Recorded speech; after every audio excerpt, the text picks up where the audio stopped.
Turma do livro Cura e Libertação, José Carlos de Luca. A doença é um convite para ouvir a si mesmo. Precisamos tomar cuidado para que os tratamentos médicos ou espirituais que venhamos a fazer não encubram a mensagem de alerta que a doença veio nos trazer. Segundo o cancerologista Carl Simonton, a doença é um sistema de feedback do nosso organismo. Ela nos diz que devemos mudar. Antes de ficarmos doentes, sofremos emocionalmente, mas a maioria de nós não tem consciência e não presta atenção nisso. E se continuamos com essa visão não saudável, pensando e vivendo de modo negativo, aí chega a doença física. Ela nos força a parar e nos mostra que devemos mudar. Assim, a doença é um sistema de feedback embutido em nossa existência humana, nos ajudando a parar com aquilo que não é bom para nós. Se estivermos com o diagnóstico de uma gastrite de fundo nervoso, não bastará tomarmos o medicamento prescrito pelo médico, aliviando os sintomas e ignorarmos o aviso que o corpo está nos mandando com a gastrite. Até porque não existe tecnicamente gastrite nervosa, mas sim uma pessoa nervosa que desencadeia uma gastrite. Então o perigo é realizarmos um tratamento médico cuidando apenas dos efeitos da gastrite, sem cuidar do dono da gastrite. Tomemos a cautela para não permitir que o remédio nos faça esquecer as informações que a doença está nos mandando a respeito do mal que estamos fazendo a nós mesmos, através do nosso proceder. O mesmo se diga em relação aos tratamentos espirituais. Muitos querem que Deus retire os sintomas das doenças, mas são esses sintomas que estão nos alertando sobre o sofrimento emocional que estamos passando sem darmos a devida atenção e cuidado. Certa feita, uma senhora que procurou dizendo que tinha um problema no joelho, fazia 5 anos, que sentia muita fraqueza nas pernas e que já estava com dificuldades para andar. Esclareceu-me que se tratava com um ortopedista e que simultaneamente fazia tratamento espiritual. Mas sem obter qualquer melhora, perguntei a ela desde quando os problemas físicos tiveram início, e ela me disse que foi logo após o falecimento de sua mãe. Pedi a ela que me dissesse o que sentia sobre a morte da genitora, e as lágrimas facilmente transbordaram de seus olhos. Soluçando, disse-me que sentia imensa falta da mãe, que se via desamparada sem a genitora, que não tinha mais forças para continuar caminhando nessa vida sem a presença da mãe. Pareceu-me claro que, afora os eventuais aspectos físicos ligados ao problema, aquela mulher se sentiu muito enfraquecida para continuar vivendo sem a companhia da genitora. Havia uma forte dependência emocional da filha para com a mãe. Dependência essa que a desencarnação fez romper. A fraqueza nas pernas, a dificuldade para andar, representava a própria fraqueza que o espírito sentia com a ausência da genitora, sem cuja presença a filha se recusava inconscientemente a continuar vivendo. Fiz ver a ela que nenhum remédio ou passe iriam curá-la, sem que ela compreendesse a necessidade de prosseguir a sua vida na terra sem a presença física da mãe. Ela precisava se libertar da dependência afetiva. Ela deveria aprender a sustentar-se emocionalmente e realizar a missão que Deus havia lhe reservado. Falei que ela precisava amadurecer, crescer interiormente, abaster-se de amor, aprender a caminhar sozinha e a cuidar de si mesma. Ela entendeu a mensagem, reformulou-se interiormente, prosseguiu com o tratamento médico, continuou com os passes e em breve tempo os sintomas desapareceram por completo. Dessa forma, da próxima vez que for procurar o médico antes de entrar para a consulta, dê uma olhada na mensagem colocada na porta do consultório, a qual eu reproduzi no início desse capítulo. Ao sair da consulta, volte a olhar a mensagem, siga as orientações do seu médico, mas não se esqueça das medicações prescritas pelo médico Jesus, pois do contrário poderá lhe ocorrer o mesmo que sucedeu nessa história. Jesus estava na casa de Pedro, em Cafarnaum, atendendo aos doentes e pecadores. Em dado momento, um velho judeu acercou-se de Jesus e pediu perdão de pecados muito estranhos. No passado, fora uma autoridade muito forte na região havia despojado vários amigos de suas terras, confiscado seus bens e deixara sem remorso muita gente na miséria. Com muita maldade, semeara no coração das pessoas o desespero, a aflição e a morte. Por tudo isso, achava-se agora com a consciência pesada, aflito e muito perturbado. Os médicos não conseguiam curá-lo desse problema psicológico. O mestre orou sobre o doente e em seguida disse-lhe: vá em paz e não peques mais. O idoso notou que sua vida mudara. Sentiu-se curado e saiu dando graças a Deus. Ao atravessar a extensa fila de sofredores que esperavam para atendimento, um pobre mendigo, sem querer, pisou-lhe numa chaga de seus pés. O ancião, recuperado, soltou um forte grito e agrediu o mendigo a bengaladas. Formou-se uma grande confusão. Jesus veio acalmar os ânimos, chamou o senil e lhe disse: depois de receber o perdão por tantas faltas, você não podia desculpar o pequeno descuido do companheiro em situação pior que você? O velho judeu, muito pálido, com as mãos no peito, suplicou a Jesus: Mestre, socorre-me. Sinto-me recair nos mesmos erros. Que será isso?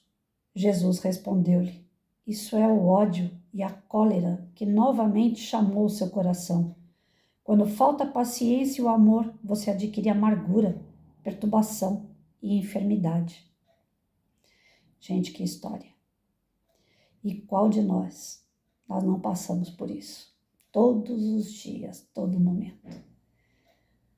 Eu já falei aqui no canal, às vezes eu tô aqui falando manso, né, lendo, me sentindo elevada. Basta a porta tocar ali fora de hora que eu já fico irritadiça. Um tempo atrás, quando eu fui fazer o tratamento espiritual, eu até já expliquei isso aqui também, um espírito se manifestou dizendo que estava aqui em casa porque ele adorava me ver irritada. Porque tudo me irrita, tudo me tira do eixo, eu fico nervosa, fico brava. E ele se comprazia de me ver brava. Ele não queria outra coisa. Ele falou: não, uma hora ela vai cair. Ela não é essa pessoa mansa, pacífica. Ela é cheia de querer ser irritadinha, né? Então, assim, o orar e vigiar é a todo momento. Essa noite, ontem eu fui dormir ainda com muita dor, né? Eu fui só trocar minha sapatilha de manhã e eu escutei crack lá na lombar. Falei: não é o osso. Se é osso, a gente não consegue nem andar, né? Mas eu falei: vai inflamar. Quando é assim, inflama. Vou tomar minha medicação. E eu tinha a portinha lá da salinha, o chão da salinha para limpar. Falei: hoje eu não vou. Tem horas que não é para fazer, a gente não faz. Mas eu fiquei o dia inteiro irritada, porque eu queria subir e limpar o resto que faltava. Quem é dona de casa como eu sabe como é que é. A impressão que a gente tem é que se a gente não dá conta de limpar, quando a gente voltar lá, a sujeira só dobrou, né? E além de tudo, ainda carrega a sujeira pro resto da casa. É só impressão, porque a casa é toda fechada, não vai sujeira para lugar nenhum. Enfim, eu fiquei irritada o dia inteiro, porque eu não consegui fazer o que eu queria fazer. Adiantou eu tomar o remédio? Nada. Eu tomo um comprimido desse relaxante muscular, eu capoto, eu tomo ele, eu ainda falei aqui, eu vou tomar e vou deitar, vou fazer minhas leituras e vou deitar. Eu consegui fazer as 3 leituras, os 3 canais, eu consegui fuçar na internet, eu consegui imprimir umas coisas que eu preciso para a palestra, eu fiquei andando de um lado para o outro, o Mike andando junto comigo, depois nós fomos assistir filme, eu não dormi. O remédio não fez efeito nenhum, e a dor também não foi embora. Porque o meu lado irritado não deixava o remédio fazer efeito. O ideal desse remédio é tomar ele e deitar. Que aí o que tiver, né, querendo dar nozinho lá no músculo, né, ele relaxa e não inflama. Tomei 3 comprimidos. Tomei de manhã, tarde e à noite, de 8 em 8 horas. Não adiantou, não fez efeito. Quando chegou de madrugada, aquela dor que não tem posição na cama. Você vira para um lado, dói, você vira para o outro, dói, você vira para a barriga para cima, alivia, mas daqui a pouco já começa a incomodar. A noite toda assim. Aí quando deu, acho que em torno de umas 3, 4 da manhã, eu já estava tão injuriada, porque eu tentava dormir e não conseguia, que aí eu fui orar. Olha só, como a gente é terrível, né? A gente lê, estuda, mas não aplica. Aí eu falei, Senhor, sexta-feira eu tenho uma palestra. Eu me coloquei à disposição do local para poder trabalhar em favor do próximo. E aí tá vindo uma pedrada dessa para mim? Como é que eu vou fazer? Se eu aqui dentro de casa andando para ir para cá, não tô me aguentando de dor, imagina ficar em pé lá por quase 1 hora dando palestra. Eu não vou conseguir. E eu vou ter que desmarcar de em cima da hora, não vou poder. Então, por favor, que não seja nem por mim, mas pelo que eu tenho que fazer. Me ajuda. E veio a intuição. Você não para quieta. Você quer que melhore como? Veio, mas veio muito forte. Vocês não têm ideia. Eu não converso com o plano espiritual assim, acordada. É mais dormindo que eles me chamam, porque eu sou mais endurecida, né? Mas acordada veio aquela intuição. Você não para quieta. Se você parar quieta, a coisa melhora. Aí eu peguei e fiquei de barriga pra cima. Foi até engraçado. Eu fiquei de barriga pra cima. Eu falei, tá bom, senhor. Eu vou ficar quietinha. E foi ali que eu consegui dormir, de barriga para cima. Aí eu senti que eu estava sendo tratada não só pelo remédio, mas também pela equipe espiritual que tem piedade de mim. Eles têm misericórdia, é impossível. Eles devem olhar para mim e falar, bicha atrapalhada, gente. Vamos lá, porque ela não faz de maldade. Eu acho que eles pensam assim de mim, que eu sou atrapalhada, mas maldosa eu não sou. Isso daí eu não levo nem na consciência. Maldade de fazer por maldade, não. Faço porque sou imprevidente mesmo, sou relaxada. Dormi tanto que o remédio realmente ele faz um efeito de 12 horas. Você toma ele, você capota, você esquece da vida. Toda vez que eu tomei ele, eu não fui trabalhar, não tinha condições de fazer nada. A primeira vez que eu tomei esse remédio, para vocês terem uma ideia, eu caí na frente do fogão daqui de casa. Eu fui fazer o meu café da manhã, quando veio me deu aquele negócio, caí, bati a cabeça no fogão, estraçalhou aquele vidro do forno todinho em cima de mim. Graças a Deus, na época, meu filho estava aqui e me socorreu. Mas o remédio é extremamente forte. E eu tomei 3 ontem e não fez efeito. Agora de manhã, na hora que eu fui tomar café, eu tomei outro. Só que eu tô aqui pensando, vou ou não vou na salinha? Fico quieta ou não, né? Dá aquele agito dentro da gente, mas ao mesmo passo, tá aí, ó, a resposta. Faz a sua parte, né? Se você não mudar, as coisas não mudam. Então, não é nada demais, é uma casa, pode esperar, mas a gente tem vontade de fazer. E pega muito no nosso íntimo, né? Naquela correria que a gente sempre foi. Não, agora você tem que ir mais devagar. Não, agora você tem que fazer de acordo com a sua condição física. Sua condição física não é a mesma de 30 anos atrás, de 20 anos atrás, tal, beleza. Mas é complicado, né? A gente mudar totalmente, deixar de ser aquela pessoa ansiosa, que quer as coisas para ontem, para já. Aí tem um exemplo também de uma mulher, né? Eu escutei em palestra, eu li em algum lugar isso aí. Aquela mulher que... Ixi, tá dando pigarro. Aquela mulher que tá presa num determinado lugar e ela pede socorro, tal. Aí quando vão lá para socorrer e tal, o pessoal fala, não tá na hora de socorrer ainda não. Não, minto, não foi para socorrer ela. Ela bateu na porta, né, de protetores, tal, de uma colônia, e lá eles falaram, não, você não vai entrar. E ela, não, mas eu me melhorei pra caramba. Eu sou uma pessoa do bem e tal, me deixa entrar. E aí os protetores, não, você não tá amadurecida ainda para entrar aqui. Aqui você não pode entrar ainda. Aí quando vê, ela virou um bicho, né? Transformou o rosto dela todo, falou, começou a xingar, a falar um monte de palavrão. Aí os mentores olharam para ela e falaram, tá vendo como você não está pronto ainda para entrar aqui? Aqui é só espíritos que já estão um pouco mais amadurecidos e melhores. Você ainda vai ter que esperar um pouquinho mais. Então as nossas doenças, elas são para isso. A gente vai penar um pouquinho mais para com elas aprender a ser um pouco melhor enquanto pessoa, enquanto espírito. Mas que elas dão sinais, elas mostram o momento que a gente deve dar uma paradinha, pisar no freio, né? Elas avisam. Essa questão da gastrite que ele tocou aqui, quantas vezes em sala de aula, eu lá dando aula, do nada vinha aquela cacetada na boca do estômago. Eu falei, meu Deus do céu, o que é isso? E aí, e vem assim que queima, né? É um sintoma assim, ferrado. Aí eu olhava para a cara daqueles aluninhos, tudo, e falava, meu Deus, não posso passar para eles que eu tô, né, que tá doendo. Aí você tem que ser forte. Aí chega em casa, você não quer mostrar pro filho que você tá que tá doente, que tá doendo. Você tem que ser forte. Aí, se você tem um namorado, um companheiro, você não vai querer ficar falando que tá doendo tudo a toda hora, que o cara vai, né? Falar, ah, a mulher só reclama de dor. Então você também tem que fingir que tá tudo bem, tem que ser forte.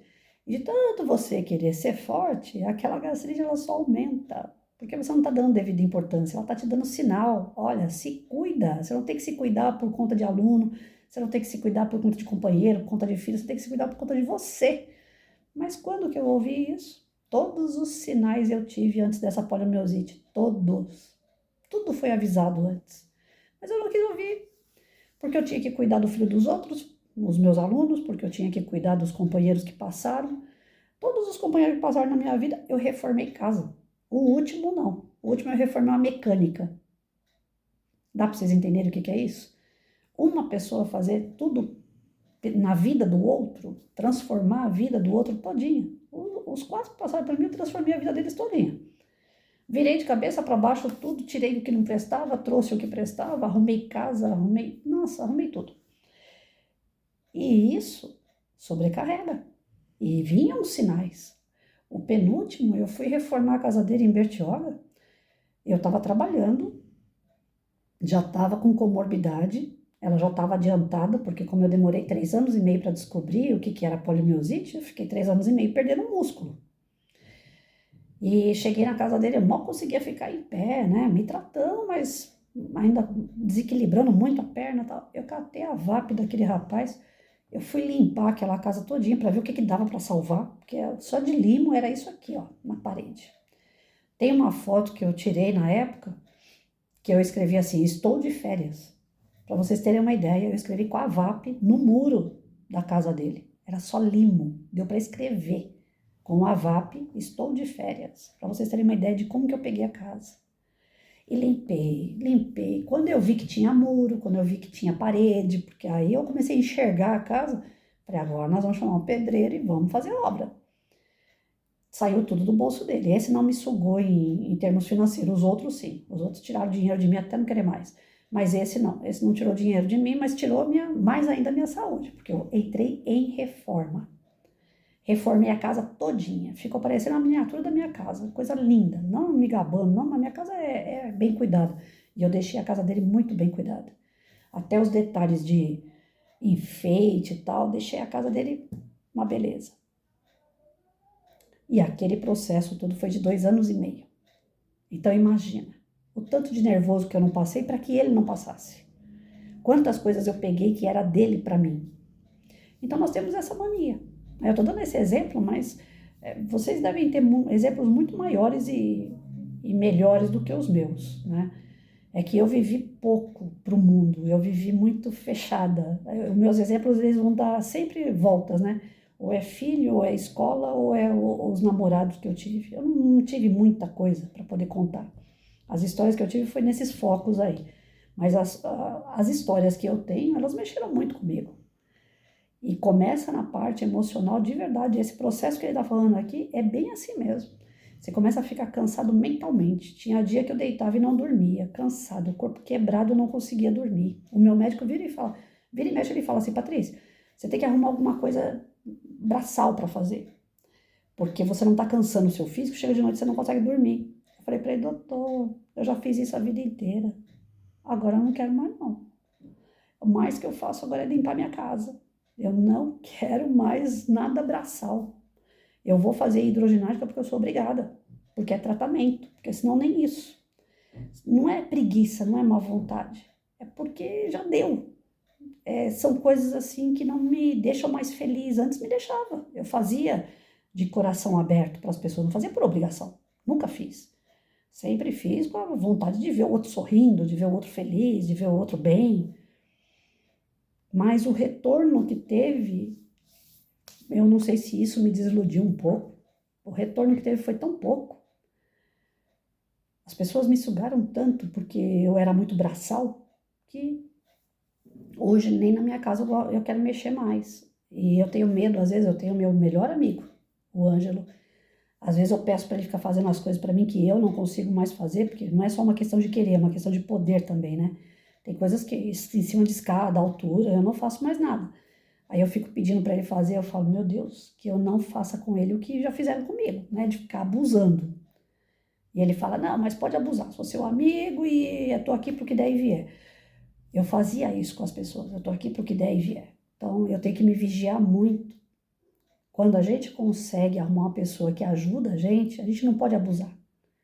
A gente tem que ter o limite. E as pessoas que passaram na minha vida não tiveram limite. Sugaram tudo o que tinha direito. E eu era daquele tipo, né? Já que você não faz, eu faço. Uma vez eu cheguei no centro espírita chorando, né? Eu tinha uns 24 anos, por aí, 23, 24 anos. Cheguei no centro chorando, né? Mulher gosta de chorar, ô raça. Aí cheguei lá chorando, procurando um dirigente de trabalho. Falei, seu Rivaldo, vem cá, eu preciso conversar com o senhor. Meu marido não sabe nem o dia que vence a conta de água. Ele não faz nada, ele é uma boa pessoa, ele é bom coração, ele é um amor comigo.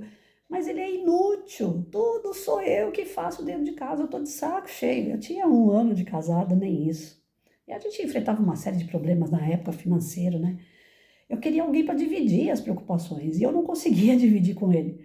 Eu não sei o que eu faço, eu gosto, eu amo ele, eu fiz tanta coisa para ficar do lado dele, mas ele não se mexe. Ele está trabalhando lá de vender vinho, ele vai vender vinho o resto da vida. Ele não quer saber de estudar, terminar os estudos dele, ele não quer saber de fazer concurso, ele é muito acomodado. Aí o seu Rivaldo virou para mim e falou assim, Patrícia, para de pagar a conta. Porque eu juntava o dinheiro dele e o meu, e eu é que saía distribuindo para pagar tudo, né? Aí o seu Rivaldo falou, não, não faça isso. Deixa acabar a luz de casa. Deixa cortar a luz, cortar a água. Eu falei, mas aí eu vou me prejudicar também. Mas você vai se prejudicar por pouco tempo, depois as coisas vão voltar ao normal, porque quando ele vê que faltou a responsabilidade de pagar uma conta, ele vai ficar mais atento para pagar. Mas é só que eu não escutei seu Rivaldo. Eu falei, não, eu não vou fazer isso, que eu vou ficar sem luz, vou ficar sem água. É certeza, porque ele é muito desligado. Mas se eu tivesse ouvido esse conselho há 30 anos atrás, né? Quase 30 anos atrás. Não, 30 anos, 30 anos atrás. Se eu tivesse ouvido isso, talvez eu não teria feito tudo o que eu fiz pelos outros exemplos que eu tenho, pelos outros relacionamentos que eu vim viver mais tarde. Mas a gente não ouve os mais velhos, a gente não ouve os conselhos, a gente é cabeça dura, a gente não muda. Então, tudo que tinha em minha volta dando sinais para que eu amenizasse a minha jornada, eu não ouvi. Não ouvi conselhos, não mudei meu rumo lá atrás, não andei com um passo mais lento, quis ser muito afoita, correr, fazer por todo mundo. O aluno está passando fome. Não, mas não vai passar porque eu não vou deixar. O aluno está entrando nas drogas. Não vai entrar nas drogas porque eu não vou deixar. Eu fui pegando tudo dos outros. É lógico que esse corpinho não ia aguentar. Ele até que está aguentando bem. Até que ele está aguentando bem. Diante de tudo que eu passei, até que meu corpo está aguentando bem. E olhe lá, hein? Olha que eu passei por coisas e pessoas que vocês não têm ideia. Então, assim, quando você sentir que teu corpo tá dando um sinal, dor de cabeça constante, dor no estômago, tá te dando enxaqueca, dor na nuca, começa a dar pontada no teu corpo que você não sabe de onde está vindo, que isso você nunca teve. Sabe aquelas coisas? Mas eu nunca tive isso. Então acorda, gente. Porque é sinal que tem algumas coisas em volta que precisam mudar. Não é só dar remédio para o teu corpo. Tem coisas em volta que precisam de remédio também. E o remédio, às vezes, é amargo. Às vezes chega numa separação, às vezes chega num afastamento de alguém que você gosta, às vezes chega numa mudança de trabalho, de serviço, de casa. Quando começa a te dar alguma coisa no corpo, alguma coisa fora precisa ser mexida. Não é só o corpo, não. E a gente tem o péssimo hábito. Doeu, médico. Doeu, remédio. E isso quando não toma uma medicação sem consulta médica, né? Isso quando a gente não vai na farmácia lá e taca logo um dipirona, ou então taca logo uma injeção. Eu vejo umas piadinhas no Face direto lá com Não é Anador, como é que é o nome do negócio lá? É um remédio que termina em dor lá. O pessoal, Dorflex, né? Todo mundo fazendo propaganda do Dorflex. Eu nunca tomei esse remédio, mas eu vejo direto propagandinha dele através das piadas de Facebook, né? Que mulher, depois dos 40, tem que andar com Dorflex na bolsa, homem, depois dos 40, tem que tomar uns 3 Dorflex para aguentar serviço, mulher, e os amigos tirando barato porque perdeu no futebol. Então, assim, as piadas, elas realmente não fazem a gente refletir em nada, né? Se deixar, a gente fala, oh, será que é bom mesmo esse remédio? Aí eu vou tomar. Não passa nem no médico para saber se pode ou não. E na verdade a gente está errando, porque o corpo, ele é o cavalo. Nós, o espírito, a nossa essência é que conduz esse cavalo. Então não adianta você curar o cavalo e não curar quem guia. Quem guia precisa ser curado.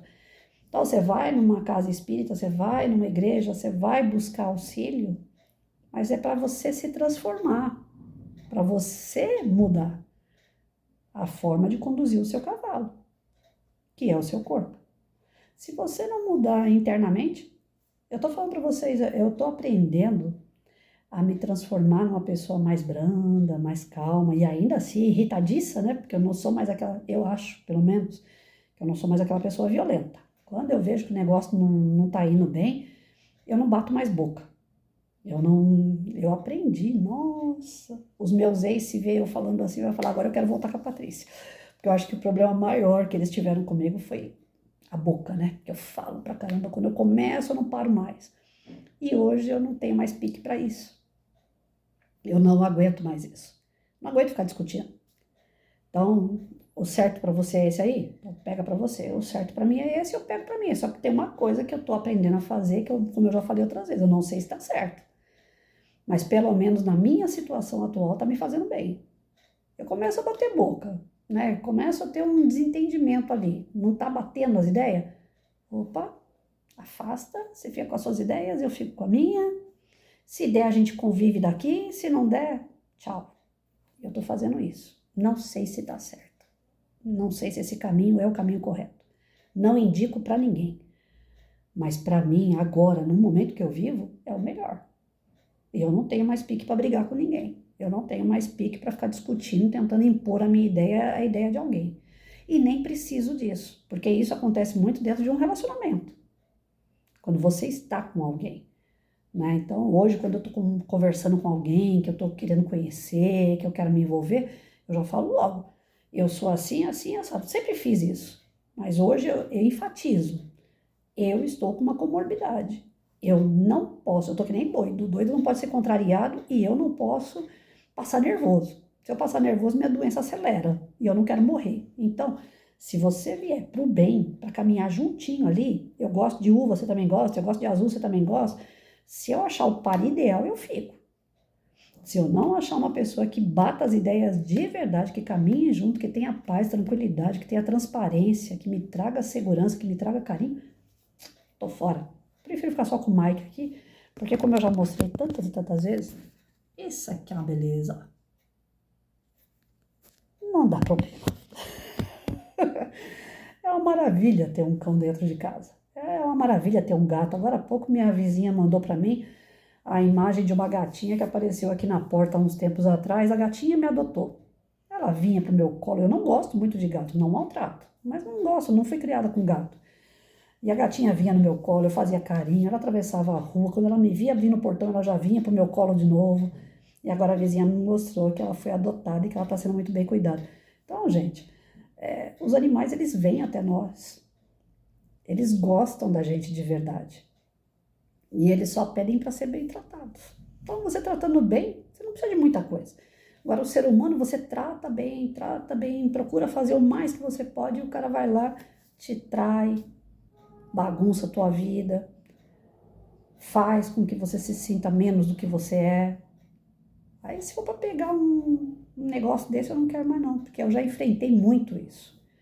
Já me impus muito. Oh, você tá pensando o quê? Eu sou uma mulher de valor, você me respeita. Ah, hoje eu não faço mais isso não. Tá do meu lado, me respeitou? Bem, parabéns para você, você vai me ter pro resto da vida. Tá do meu lado, não me respeitou? Beijinho, beijinho, tchau, tchau. Vai doer ficar sozinha de novo, aquela coisa toda? Sempre dói. Nunca é bom a gente ficar sozinho, a gente sabe disso. É importante ter uma companhia. Ontem, na hora que eu estava morrendo de dor aqui, lógico que tudo que eu queria era uma companhia. Quem é que não vai querer? Alguém que você vai lá, deita no colo, faz um carinho e fala, vai passar. Mas se você não tiver, você não vai morrer por causa disso também não. E às vezes a gente se entrega a situações e problemas por carência, mais por carência do que por qualquer outra coisa. Então, para a gente fechar e não ter esse tipo de carência, a gente tem que se amar, a gente tem que se cuidar. A saúde em primeiro lugar. Cansei de ouvir isso, mas eu não dei ouvido. Ouvia, mas não praticava. Estava na sala de aula com dor, com isso e aquilo, Patrícia, vai no médico. Não, não posso faltar porque hoje eu tenho tal coisa para fazer. Principalmente quando tinha palestrante na sala de aula, quando era época de palestra, aí eu não faltava de jeito nenhum.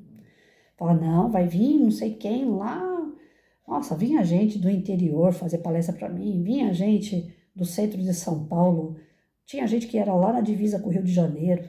O pessoal via meu trabalho aqui e falava, não, eu quero participar do trabalho dessa doida aí. Aí eu vou faltar no dia? É que nem agora, sexta-feira tem a palestra para eu dar. Eu não posso faltar, então eu tenho que ficar boa. Eu sempre pensei assim, a responsabilidade sempre em primeiro lugar, e não a saúde. É feio demais, eu chamo uma pessoa para assistir uma palestra, para fazer uma palestra para meus alunos e eu não vou estar lá. Eu tenho uma palestra para dar e na última hora eu falo, eu tô com dor, não dá para ir. Não, tem que ir, nem que seja carregado. Só que é uma coisa que é considerada errado. Porque primeiro tem que ser você, primeiro você tem que estar bem, né? Eu diminuí o passo, então Deus que faça parte dele lá, que eu tento fazer a minha aqui. Se hoje não der para limpar a salinha, a gente não limpa, fica quietinho, né? De novo lá, tá bom, Senhor, fico quietinho aqui. Para amanhã ficar zero bala para eu conseguir fazer minha palestra. Mas é isso. Tem momentos que nós temos que parar, tem momentos que a gente tem que aliviar o balão. Se eu quero que o meu balão suba, às vezes eu tenho que tirar alguns pesos dele, né? Eu tava vendo uma piadinha ontem, eu fico vendo piada de esses vídeos rápido, né? Até de madrugada eu fico assistindo isso daí. Aí ontem eu tava vendo uma mulher escrito assim, o médico prescreveu tirar todos os pesos da sua vida para você melhorar.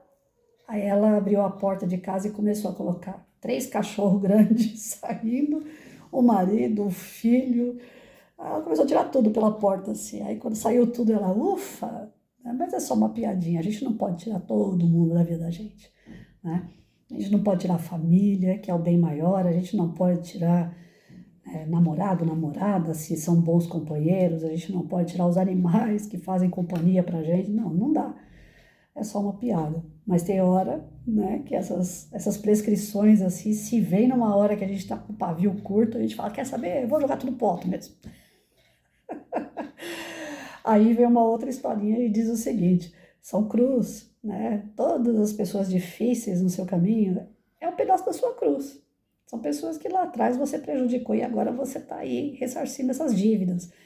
Então, se você cortar essa cruz, né, tem a historinha que fala, com a cruz, você quando desencarna, você consegue passar com ela, você coloca ela entre os 2 morros e passa por cima dela para você chegar num ambiente mais evoluído, né, no céu, ela está configurando o céu. E aí o cara não aguentou o peso da cruz e cerrou a cruz. Quando chegou na hora de passar para o outro lado, a cruz dele estava menor do que o buraco entre os dois morros. Ele não conseguiu ir para o outro lado. Então a gente brinca que vai jogar tudo pro alto, mas não pode jogar, porque são situações e pessoas que nós precisamos muitas vezes para chegar do outro lado melhor. Chegar do outro lado e falar com Deus, falar, eu dei conta da minha missão. Já pensou que barato? Quando eu terminei os meus anos de magistério, quando eu terminei de dar aula, né? Quando eu fui me aposentar, tem gente que fica esperando festa, né? Um bota fora, alguma coisa assim muito alegre. Eu não esperava nada disso. Porque eu já sabia que o ambiente onde eu trabalhava não ia ter muita coisa mesmo. O mais que ia ter depois que eu virasse as costas, soltarem fogos. Mas na minha frente não iam fazer muita coisa mesmo. Lá eu tinha uma postura totalmente rígida. Aí veio a diretora, a vice-diretora, a coordenadora, que lá na época estavam, trouxeram uma flor para mim, um girassol, né, me abraçaram, as crianças fizeram uma festinha, mas eu esperava de verdade, quando eu saísse de lá, uma única coisa, que eu tivesse a minha consciência tranquila. E enquanto professora, talvez eu deixei a desejar algumas coisas pela minha postura, muito rígida, muito dura, né? Mas a minha consciência me acusou que eu fiz tudo certo. Mesmo que eu agi errado muitas vezes, ser humano, eu vou errar e errei, mas eu fiz valer a pena aqueles mais de 32 anos de trabalho. Porque eu me dediquei com uma única intenção: fazer o melhor pelo meu aluno. E o professor de verdade é esse. Ele sabe que tem o salário dele, ele vai ganhar o salário dele e vai manter a família dele com isso. Mas o mais importante para o professor é ver o seu aluno bem, melhor do que quando ele pegou. E eu vi isso tantas e tantas vezes, então eu saí de lá com a consciência tranquila. Não queria festa, não queria nada externo. Eu queria aqui. Aqui dentro tinha que estar tudo bem. E quando eu terminei por tempo de serviço, e por idade, não foi por invalidez, não foi compulsório, nada disso, eu falei, valeu a pena. Aí vocês vão falar assim, mas e a doença, Patrícia? Valeu a pena também? Não, né? A doença não, eu podia ter me cuidado mais. Mas valeu a pena ter visto o que eu vi. Isso daí eu posso garantir para vocês. Valeu muito a pena. Hoje, mesmo sem conversar com o filho, se alguém falar para mim assim, valeu a pena o que você fez por ele, eu vou falar, valeu. Ele trabalha, ele se vira sozinho. Ele não é dependente. E a gente sabe que tem um monte de cara aí de 40 anos que vive embaixo da asa da mãe. Termina casamento, vai para onde? Para casa da mãe. O meu, ele pode passar fome, mas aqui ele não vem. De orgulhoso, mas porque ele é competente também. Ele desenvolveu isso. Joguei as sementinhas lá e pegou. Então, é difícil. Eu não tenho a moral para falar para vocês assim. Deixa tudo de lado e vai viver para você. Vá se cuidar. Porque eu não tenho essa moral. Eu não soube fazer isso. E hoje, ainda que sozinha, eu também não sei fazer. Agora há pouco eu estava conversando com um amigo, eu falei para ele assim, se eu vejo alguém pior do que a minha dor fica de lado, eu vou lá socorrer a outra pessoa. Eu sou assim, eu vou fazer o quê?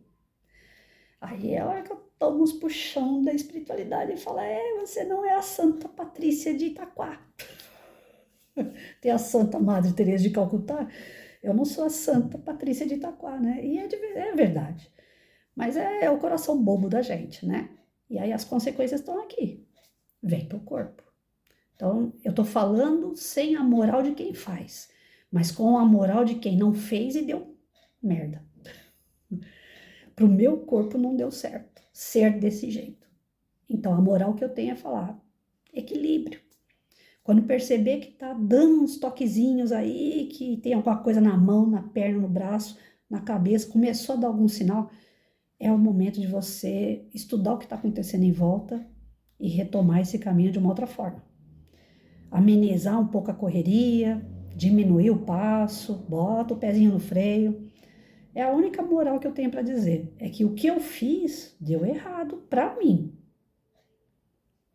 Para mim deu. Mas Deus é misericordioso, não me desampara e aos trancos e barrancos a gente vai levando. O que eu espero é que quem me ouça não chegue no ponto que eu cheguei. Já que a gente está estudando aqui que o corpo dá sinal. Deu um sinalzinho? Vá se tratar. E ver o que está acontecendo em volta para tratar também. Porque é o que está acontecendo em volta que está te causando a dor, o sofrimento no corpo. Só remédio não faz efeito.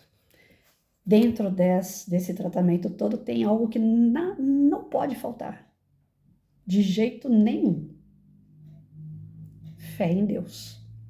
Não pode. No meio desse tratamento todo, tudo que vocês forem buscar de cura, de amenizar sofrimento, só não pode, isso eu tenho moral para falar, só não pode faltar Deus. Não pode faltar o amigo Jesus, os seus ensinamentos. Isso não pode faltar. Porque se falta isso, aí falta tudo. Que Deus abençoe, que a gente continue aqui na leitura. Amanhã nós vamos para um outro texto, mas referente ao mesmo assunto. E que até o final dele a gente possa diminuir as nossas dores, entender elas, passar por elas com menos sofrimento, com essa compreensão, sabendo tratar. A minha fé não vai na cura. Pode ser um erro meu. Não estou falando para vocês pensarem da mesma forma que eu. A minha fé não vai até a cura. Mas a minha fé vai me manter em pé até o final da minha jornada. Que eu não tenha que ir para uma cadeira de roda, que eu não tenha que ficar precisando de alguém colocar comida na minha boca. A minha fé vai até aí. Eu espero que Deus me ajude a ter independência e autonomia para utilizar essa carcaça aqui até o finalzinho da jornada. E é nessa fé que eu me movimento todo dia através dos estudos, para que eu me mantenha em pé. Cada um tem o seu motivo de buscar a cura. Às vezes não é a cura, como eu também não quero, mas quer saber passar e passar bem por esse momento. Já que a gente causou, o negócio é a gente cuidar. Né? Não deu para evitar, então agora vamos fazer os paliativos. O meu paliativo é lidar com a doença de uma forma natural, leve, bem-humorada.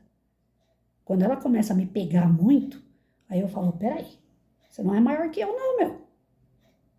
Então, vamos lá. Né? Vamos andar juntinho aqui. Você me ajuda a ser uma pessoa melhor e a gente vai te tratando. Façam acordos. Chico Xavier fazia acordos com as doenças que ele tinha, né? Acho engraçado como ele tratava elas como se fossem amigas íntimas dele. Isso não é masoquismo, é levar com bom humor aquilo que não tem mais jeito, é. Tem coisas que não tem mais jeito. E tem outras que tem. Tem pessoas que vão ter a fé na cura, que eu acho o máximo. E tem pessoas que se curam de verdade. A minha fé é pequena. Mas eu tô indo. Quem sabe eu ainda venha aumentar essa fé.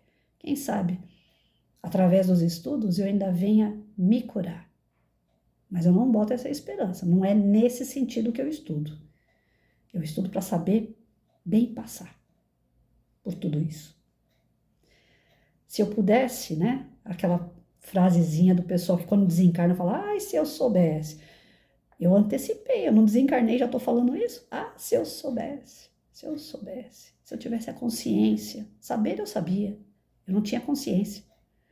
Se eu soubesse, talvez eu teria mudado algumas coisas. Provavelmente. Mas cai aquelas dúvidas da Patrícia. E se eu tivesse mudado tudo lá atrás, o resultado não tivesse sido como foi? Porque eu tive bons resultados. Eu vejo alunos formados, eu vejo filhos se dando, né, bem, na medida do possível, ele está se virando. Aonde eu vou, eu coloco o dedinho lá como se fosse uma varinha mágica, sabe? Mudança. Eu fui na casa do meu irmão, transformamos a casa do meu irmão, tá lá vivendo bem na casinha dele. Então, se eu fosse diferente, se eu fosse mais acomodada, se eu fosse menos ligada ao problema alheio, eu teria ajudado tanta gente como eu ajudei? Então, sempre vem algumas dúvidas assim. Patrícia é São Tomé, né? Mas, resumindo, todos os sinais que o seu corpo der, preste atenção. E vá cuidar não só do teu corpo, mas do que tem em sua volta. O que é que está acontecendo na sua volta para que o teu corpo sinta isso agora? Em resumo, é isso.